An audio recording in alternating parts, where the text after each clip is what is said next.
Hey, what is up guys, Tava here, and today I'm going to be sharing with you the best gear for filmmaking in wilderness situations, whether you be skiing, mountaineering, rock climbing, mountain biking, or backpacking. Basically, this is the most run and gun, lightweight gear from a low to medium budget, so let's jump into it.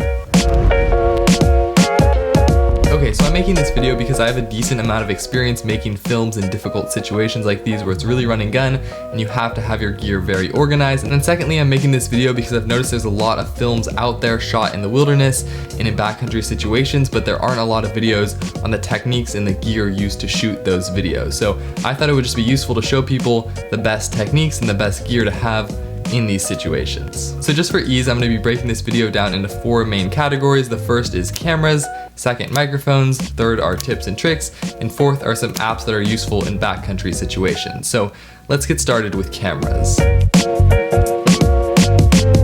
The camera you use, of course, depends on the project you're doing. So if it's a big professional project, you might actually bring a big camera and lug it up there wherever you're going. But if it's more backcountry and run and gun, you really want a lightweight camera that has really high quality. So this most likely means you're gonna have a mirrorless camera. Now there are a ton of really good mirrorless cameras ranging in price. So on the low price end, I would recommend the Lumix G7. This is just what you're gonna start with. This is the very low end, and then much higher end is gonna be the Sony a7S III with really high quality and built-in image stabilization, which is an absolute key thing to have in the backcountry. You really want your camera to be stabilized, and this is the best way to go about it. So preferably you want to find a camera that has at least a resolution of 4K 60 frames per second, and then you also want it to have IBIS so you have really stable footage. And like I said, there's a ton of good options ranging from low budget to expensive. So when you have a mirrorless camera, you of course need a lens. And if you're in the backcountry, you don't want to have to lug along a ton of different lenses. You're not really going to want prime lenses where you have to switch the lens every time you want a different shot. So my first recommendation, which I use a lot, is a low f-stop lens that has some zoom. So for me on my Micro Four Thirds camera, it's a 12 to 35 f2.8 lens, which allows me to have a relatively shallow depth of field as well as some wide angle and zoom. These lenses with shallow depth of field as well as some zoom are quite expensive because they have so many glass elements in them, but it's really convenient not to have to switch the lens on your camera every time you want to get a different shot. If you're on a full frame camera, I would probably recommend a 24 to 70 millimeter lens, and again on Micro Four Thirds, a 12 to 35. And then you probably want to bring along a second lens, which is more telephoto, so you can zoom in, get those more close-up shots from a distance. The second type of camera I would recommend in backcountry situations is of course a GoPro. They're lightweight, they shoot high quality, and they have really good stabilization, so there's really no reason not to bring them. They're not perfect in every situation, and you shouldn't shoot an entire film on them, but they still have good enough quality to throw into an edit with other footage.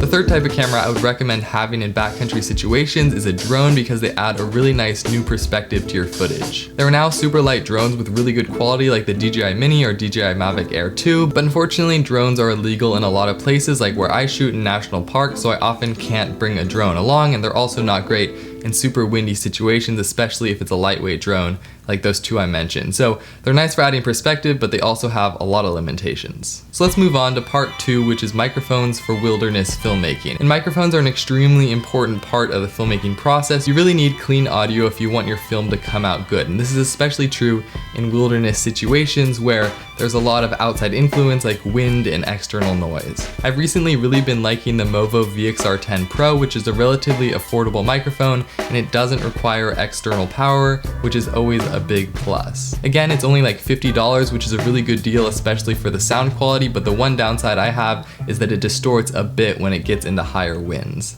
You know, something about the volcanic soil just creates this really good tree spacing on relatively low elevation terrain.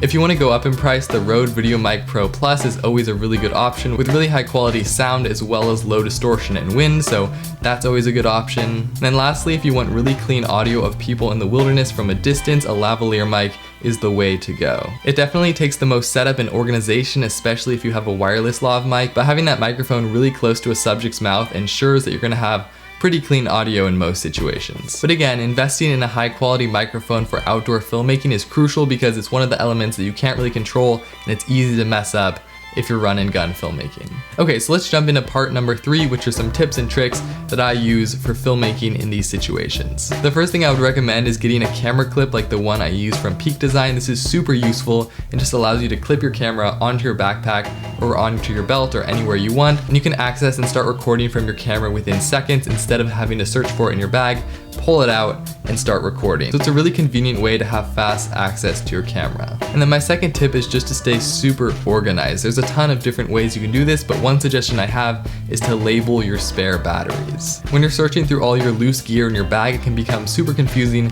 what batteries are charged and what ones aren't. So I like to label them starting at 1 and go to the end of your batteries, and so you know what one is charged. When you take out battery number 2, you put in battery number 3, and you know that batteries 1 and 2 aren't charged anymore. So this tip will save you so much time and is really useful for mirrorless batteries, GoPro batteries, drone batteries, basically anything you have. And then lastly, at category number 4 are my favorite apps for backcountry filmmaking. So first is an app called Sun Tracker AR. It's a free app and it allows you to track where the sun's position is in the sky and where it will be later in the day. So if you want to set up a shot, you can keep track of that and really line up your shot to make sure the sun's at the right angle.